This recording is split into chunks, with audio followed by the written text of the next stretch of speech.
মানব সত্য তাহার উপরে না। বিবেকানন্দ বললেন, জীবে প্রেম করে যেই জন সেই জন সেবিছে ঈশ্বর। এই ভগবান কোথায়? স্বর্গে, মক্কায়, মদিনায়, দ্বারকায় না, বহুরূপে সম্মুখে তোমায় ছাড়ি কোথায় খুঁজিব ঈশ্বর। জীবে প্রেম করে যেই জন সেই জন সেবিছিল ঈশ্বর। সর্বপ্রথম পরিচয় হলো আমরা মানব। যখন ভগবান সৃষ্টি করলেন সর্বপ্রথম এ জগতে তিনি সৃষ্টি করেছেন মানব। তারপরে দুইটা জাতি, একটা নারী একটা পুরুষ, এই দুইটা জাতির সৃষ্টি করেছে, একটা নারী আর একটা পুরুষ। তারপর এই নারী পুরুষ থেকে সনাতন ধর্মে আমরা নাকি 36 চাঁদ হয়ে গেছে, তাই না? হ্যাঁ 36টা। আসলে বর্ণ তো 4টা, ব্রাহ্মণ ক্ষত্রিয় অবশ্য শূদ্র। আমরা এখন বলি 36 চাঁদ হয়ে গেছে, কিন্তু ভগবান এতগুলো সৃষ্টি করেনি, করেছে একটা নারী একটা পুরুষ। তাই কীর্তনঙ্গনে সৃষ্টি ছেড়া যে মানব, অর্থাৎ তারই সেবক একজন পরম ভক্ত। কীর্তনঙ্গনে তার প্রেমে মগ্ন হয়ে 100 টাকা দান করলেন। তার যেন সৃষ্টিকর্তার চরণে মতি হয়, মানব হিসাবে যেন তিনি শ্রেষ্ঠ মানব হিসাবে পরিচিত হতে পারেন। পরম করুণাময়ের কাছে এই প্রার্থনা, এই প্রত্যাশা, সবাই তাকে আশীর্বাদ করবে। গোবিন্দই আমার কি করেছে, আহা গোবিন্দ সকালবেলা গোধন লইয়া কষ্টে গিয়েছিলেন, গিয়ে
সেখানে উপস্থিত হয়ে কি করেছে দেখেছে, শিরোপরশিয়া।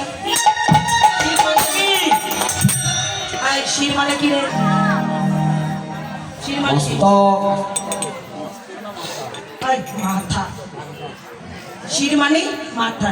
তাই গোবিন্দ সেখানে উপস্থিত হয়ে শিরোপরশিয়া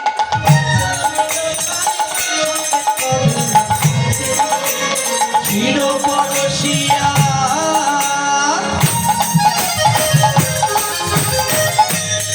বচনের ফলে সংকল্প করুন শিরোপরশিয়া বচনের শিরোপরশিয়া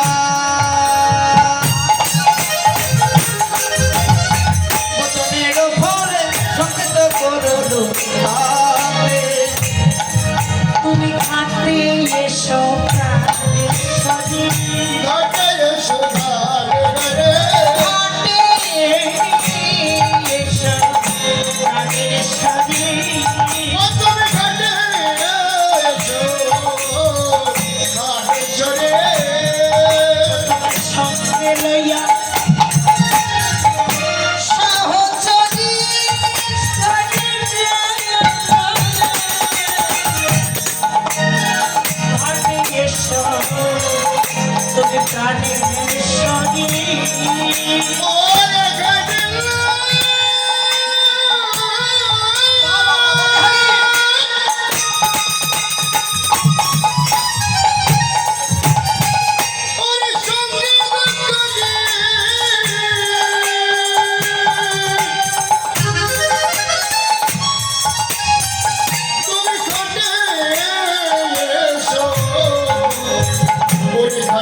বসে এমন সময় শ্রীমতী রাধা রানী কি করেছে, সখীগণকে সঙ্গে লইয়া ওই যমুনার ঘাটের দিকে যাচ্ছে। তো যখন যমুনার ঘাটের দিকে যাচ্ছে, গোবিন্দ রাধা রানীকে ইশারা করলেন, অর্থাৎ চোখে চোখে কথা বলা যায় না? বদলে যে কথা বলতে হয় এমনটা নয়, কেউ বলা যায়। অর্থাৎ যার সঙ্গে যার থাকে ভাব, তাই না? তার সঙ্গে কথা না বললে তাকে দেখলেও না। আঞ্চলিক ভাষায় একটা কথা বলে, আচ্ছা বলুন তো, প্রেমিক প্রেমিকা যারা প্রেম ভালোবাসা করছে লুকিয়ে লুকিয়ে দেখা করে, কথা তো বলা যায় না, একটা চোখের পলক দেখলে জানি কি শান্তি হয়। তাহলে যার সঙ্গে যার থাকে ভাব, তাকে অর্থাৎ কথা বলতে পারলাম না, দুঃখ নয়, তাকে দেখলেও না, তার কথাগুলো শুনলেও না। আচ্ছা বলুন, আপনারা কি ভাব করেন না? করে। এই মানুষটার সঙ্গে যদি আপনাদের ভাব না থাকতো, তাহলে আপনারা এখানে বসে কিসের জন্য? ওই মানুষটাকে তো কেউ কোনোদিন দেখে, দেখেছেন না? তাহলে আপনারা বসে আছেন ওই মানুষটার কথাগুলো শোনার জন্য। যদি তাকে দেখতে পান একদিন না একদিন, ধ্রুব সত্য শাস্ত্র প্রমাণ করলেন, যদি সে অনুরাগের ঘরে ডাকে, অনুরাগের ঘরে যদি কেউ ডাকে, ভগবান আজ দেখা দেবে না সত্যি, কিন্তু কালকে দেখা দেবে। কাল না হয় পরশু, এ জন্মে না হোক পরের জন্মে, ও বাধ্য, ভগবান বাধ্য ভক্তের কাছে। কারণ সকলেরই সকল আছে। আপনাদের মা আছে, বাবা আছে, ছেলে আছে, মেয়ে আছে, জায়গা আছে, জমি আছে, আছে না? ভগবানের কিন্তু কিচ্ছু না, বাবা আছে না, মা আছে। ভক্তই আমার মাতা, ভক্ত আমার পিতা,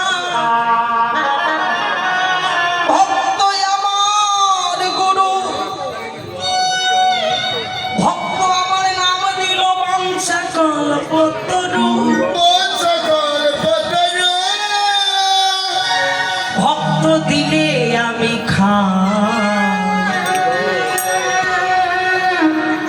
যেদিন ভক্ত দেবে না সেদিন আমি উপবাসে থেকে যাব। উপবাসে থেকে যাই। ভগবানের যদি সবকিছু হয় তাহলে যেদিন ভক্ত দেয় না সেদিন ভগবান কেন উপবাস থাকে?